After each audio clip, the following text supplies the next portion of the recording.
Hi, welcome back to the farm. My name's Roz, also known as Passion Flower, and you'll find me here each week talking about my farming and creative life.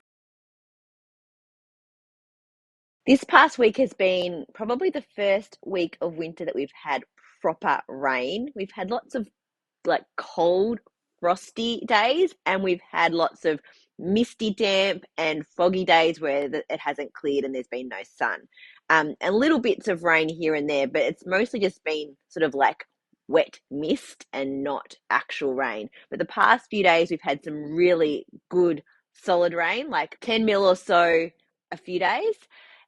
So hopefully the tanks are now back to being full after that incident with the bursting of the pipes with the frost.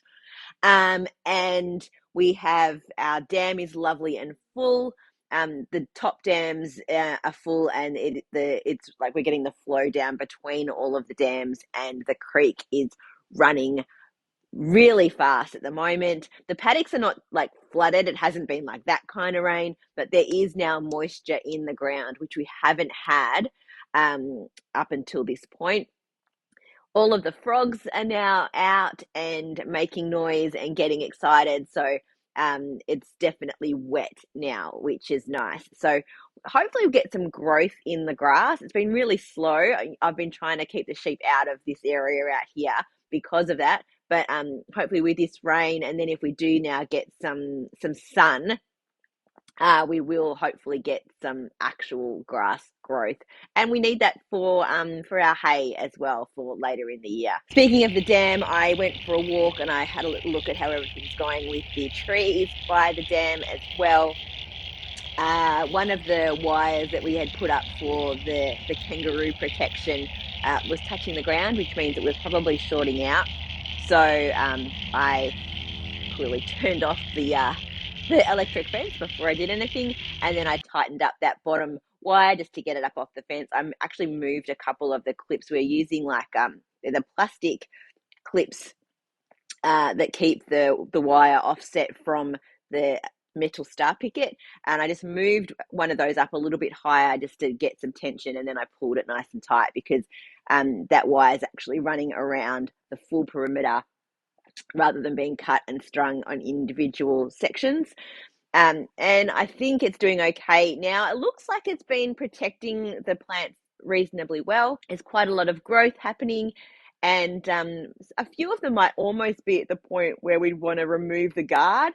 But I think we'll keep them on a little bit longer just until we're 100% sure that we're keeping the majority of the kangaroos out and that they are actually getting established. I think some of the guards are actually probably protecting them more from the cold than they are from animals or anything. That some of them we have the plastic ones, and so they're getting a little bit of warmth and protection from frost from those.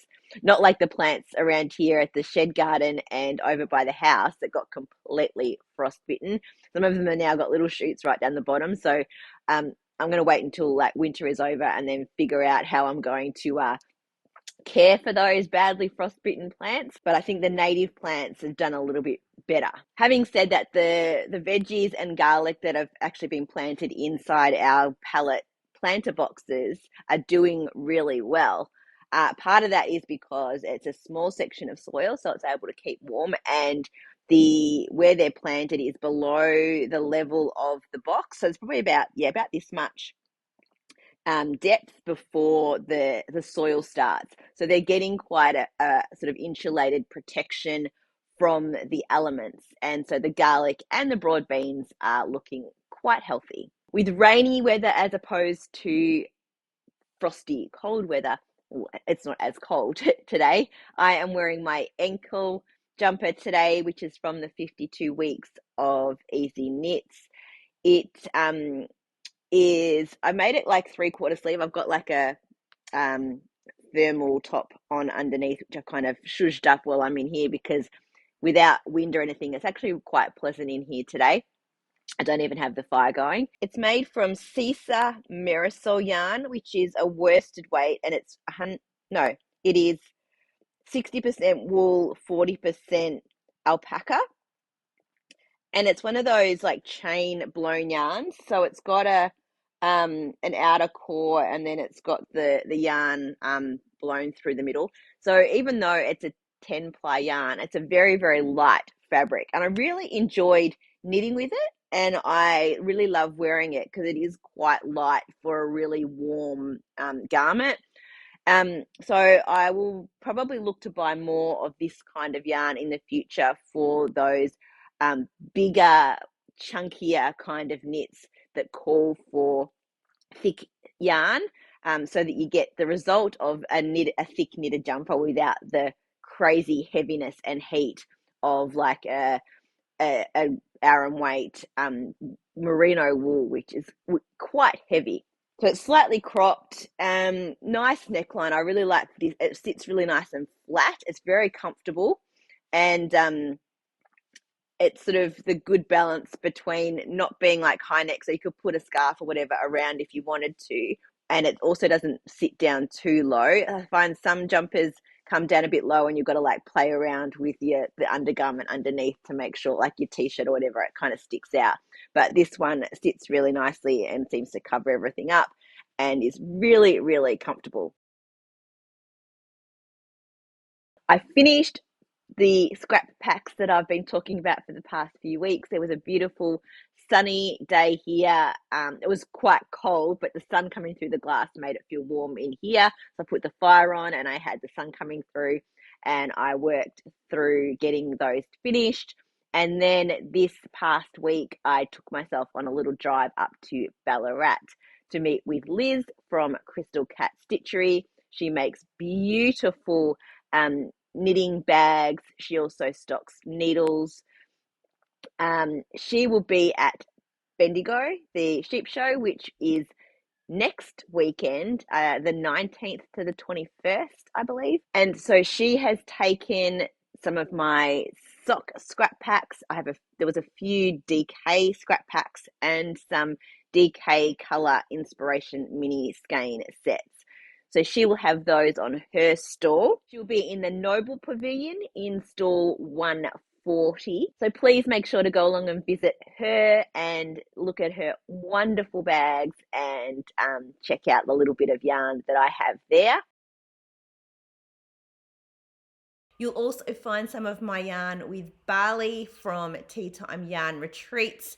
She and I did a collaboration earlier in the year on her Clementine cowl, which is a 2-textured cowl.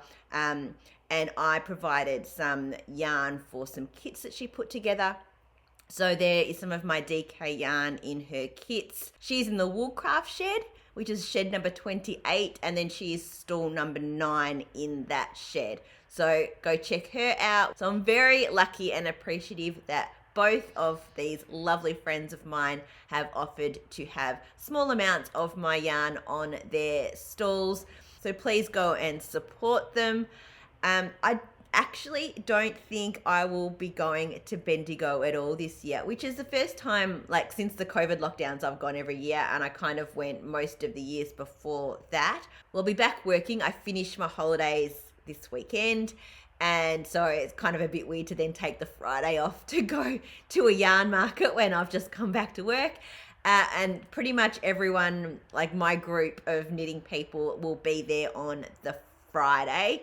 I could go by myself, and I have no issue with doing that because there's lots of people there, lots of vendors and friends that I'm sure I will run into. So I wouldn't be lonely or feel weird because it's like one of my happy places to go and just look at yarn and sheep and all that kind of things. But I just don't think that I need to go. I've been going to lots of markets as a vendor throughout the year, and I do see a lot of the same people, and I see a lot of the things that are going on within the industry. And I just feel like a weekend at home, maybe just sitting and knitting, is probably a better use of my time, especially since I've gone through my stash, which I'll talk about shortly. And that has revealed to me that I probably don't need to buy yarn for a little while. Surely my stash is nowhere near as big as a lot of other people, but just from a whole, like, my personal preference of things, I guess, I'm in a place where I don't need to buy anything, and I know that if I do go, I will for sure buy way more than I need to or even thought that I would, just because it is so inspirational and I want to support the people in the industry that I know and that I like. And so it becomes like a thing where once you're there, you're going to do it. I've got like tubs of fiber that I'm nowhere near spinning anywhere near as much as I'm going to is sitting. Oh, I haven't spun for ages, so it's sitting there doing nothing. And in terms of knitting, I've now seen just how much I have and how many things I want to knit, and I'm just not making the progress that could justify buying anything. Not that that doesn't mean that I can't or that I shouldn't, because sometimes there's just joy in the buying and in the looking and the feeling and the touching and all that kind of stuff. Like, I totally get it. And as a yarn dyer myself, I want people to buy my things, and I hope that you go to Bendigo and that you support all of those small businesses that are working really hard to provide such a beautiful product for everybody. But just for me personally, this year, I just don't, it's not on the cards. And I'm sure that as I go to other markets, smaller markets, I will be supporting the people that I know and love. But I'm just not going to take the drive to Bendigo to do it this year.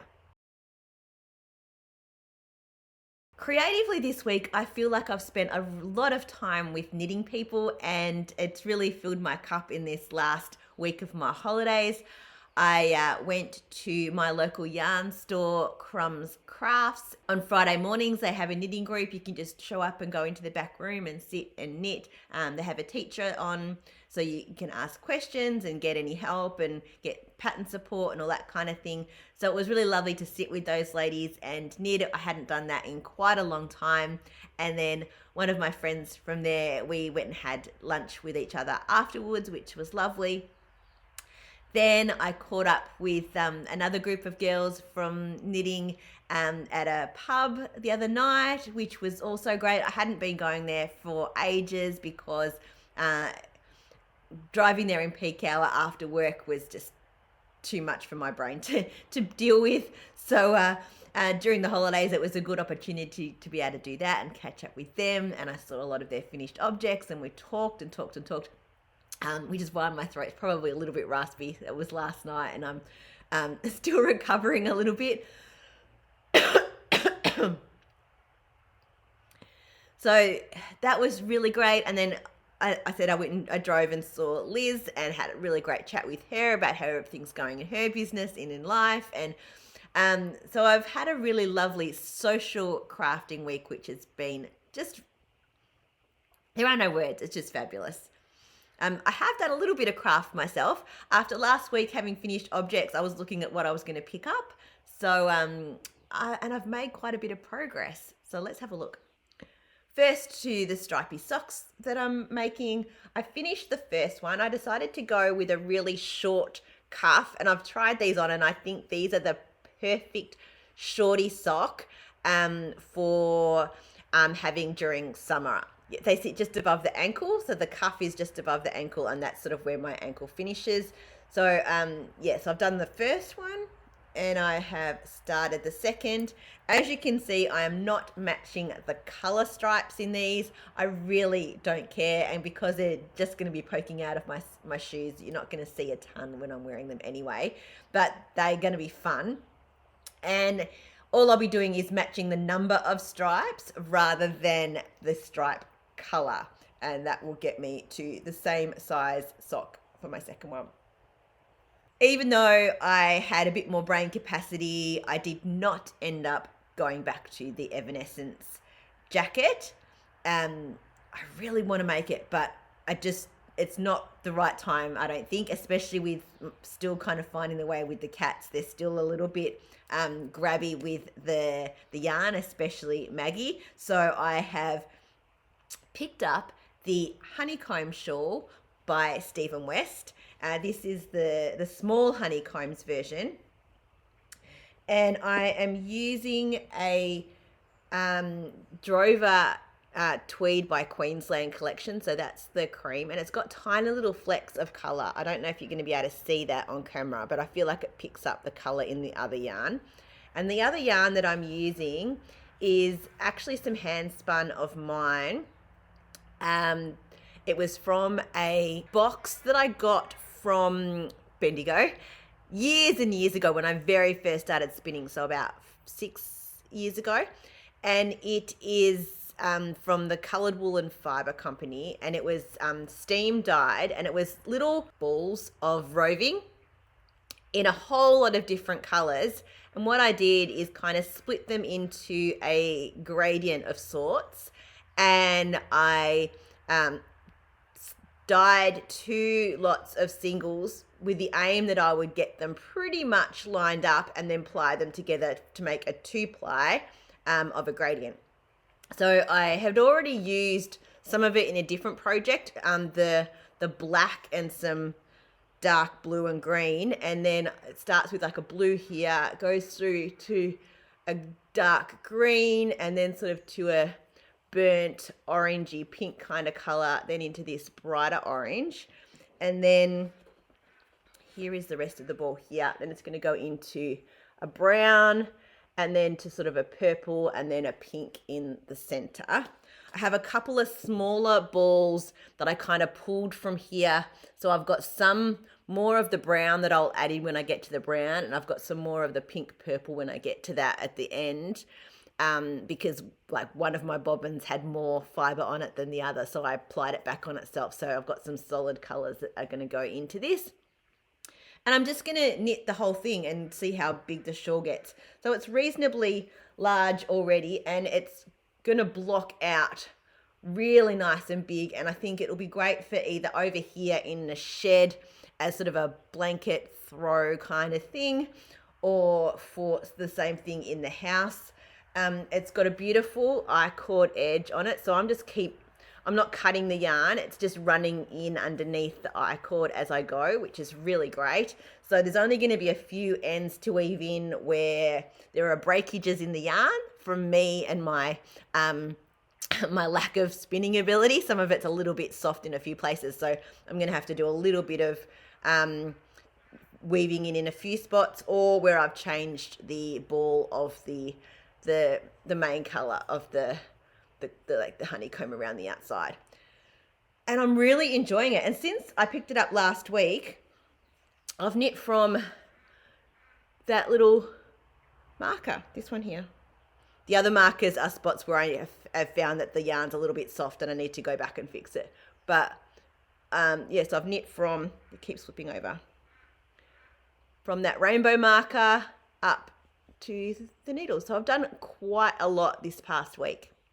What I've also done this past week, and I kind of talked about it a little bit in the last episode, was to go through my stash. I had done a few big purchases, so from the Unwind cruise near the start of the year, and I basically just pushed and shoved this yarn in and had no idea what else was in my my cupboard. It sort of sits in my hallway, so I thought about maybe recording, taking everything out and going through it.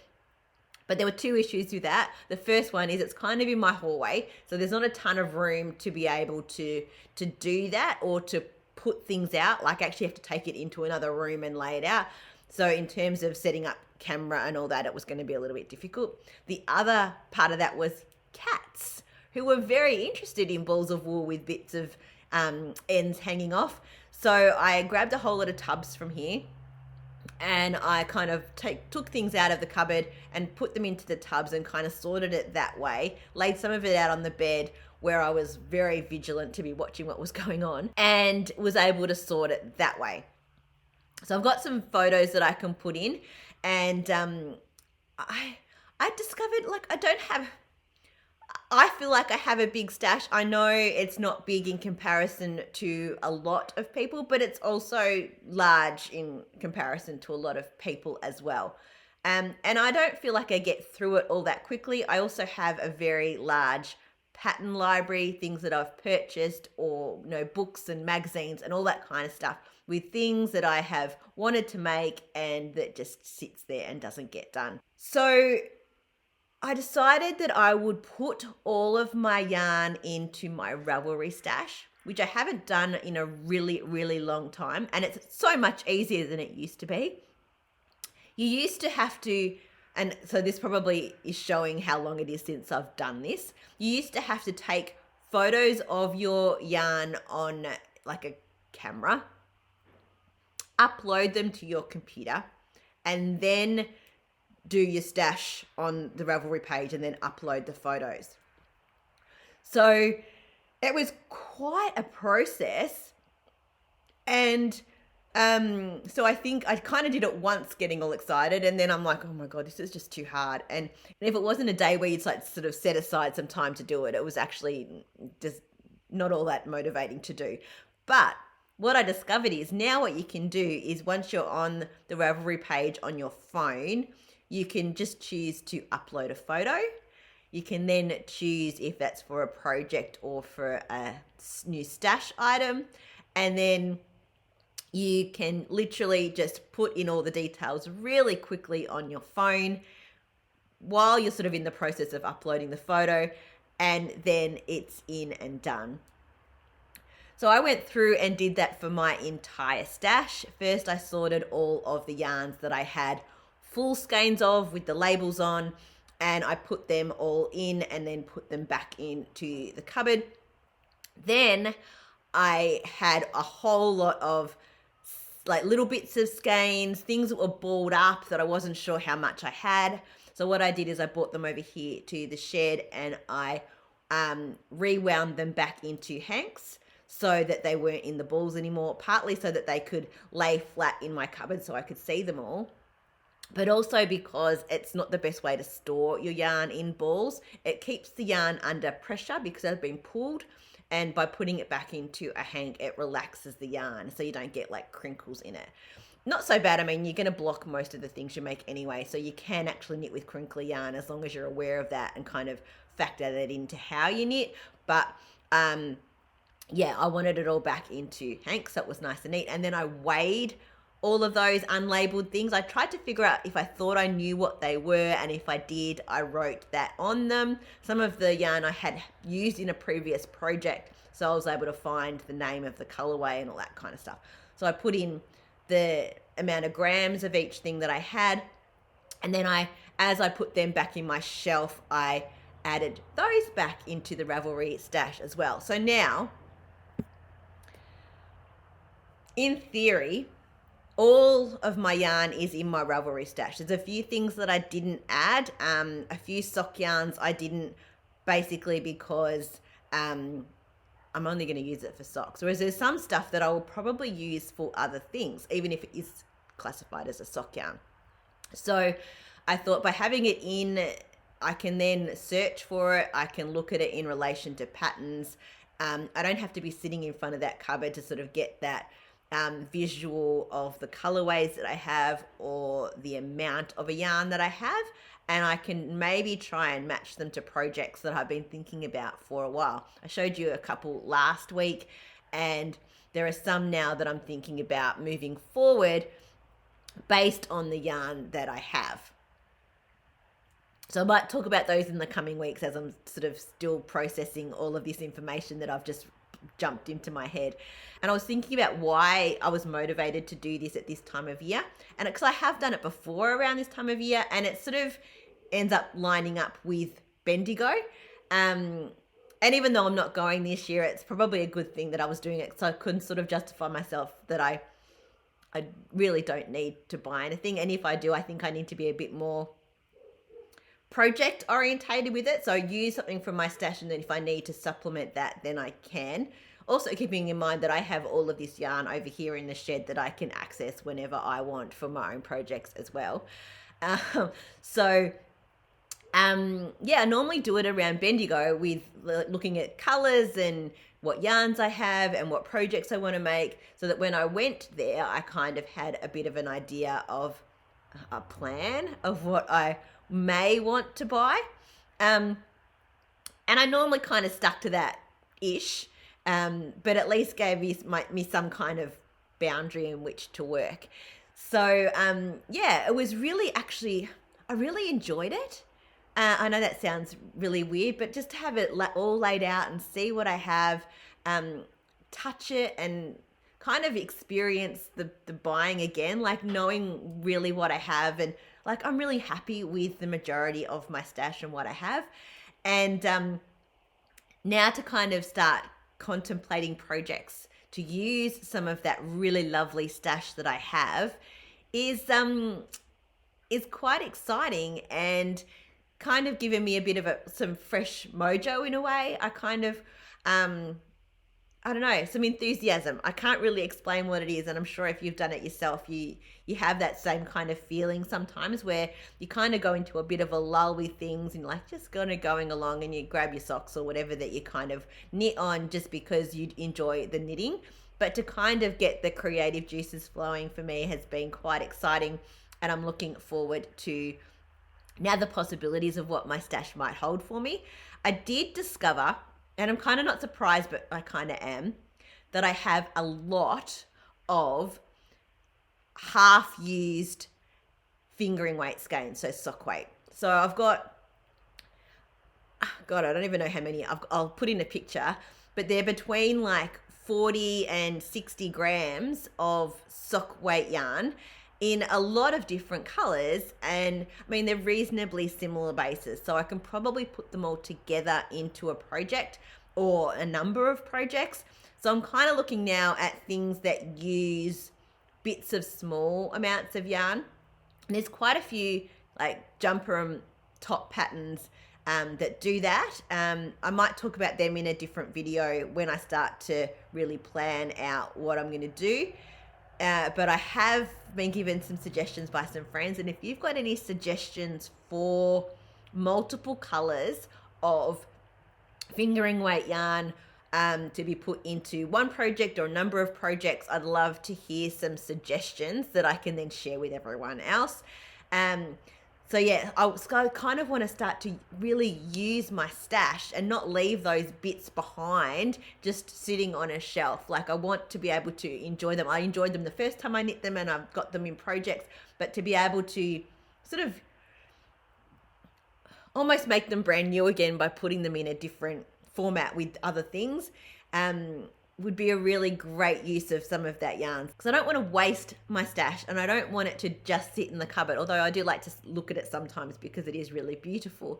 But it's to be made into things, and part of the joy is actually the making as well, and the touching and seeing how everything comes together. So I feel like I've made some progress in terms of the yarn stash and keeping everything organized. I may now, I'm not going to say that I'm going to, but I may now be able to keep up with that stash and make sure that when I use it for a project, I record how much I have used, and that when I get something new, it goes into the stash in Ravelry so that I can keep track of where everything is at. I think that's a really good way of being able to get a real snapshot of what's available to me. I now want to go through my projects in terms of my my favorites and my queue on Ravelry, and put together a list of projects that go with the yarn that I have, so that when I finish something, or when I kind of lack motivation and I want to cast on something else, I can go to that and kind of pair things together, and know that without too much shopping, or maybe not even any shopping, just by shopping my stash, I can come up with a new and inspirational project to start working on. I definitely have a lot of paid for patterns that are sitting in my library that I have wanted to make and just never gotten around to, or that I haven't had the yarn for. And I have plenty of knitting books as well that have plenty of patterns. I mean, I've made 4 things, I think, out of the 52 weeks of Easy Knits, and that's a great book and place to start some inspiration, because it's got some very basic shapes and shells of things that you can then add your own color and inspiration to. So that could be somewhere where I sort of start to look at how I could use those leftovers as well. So yeah, that's been my crafting week, and it's been a real pleasure. Well, that's it for another week. Thanks for spending some time with me. If you're enjoying these videos, please give me a thumbs up and subscribe to my channel. I look forward to seeing you next week on the farm.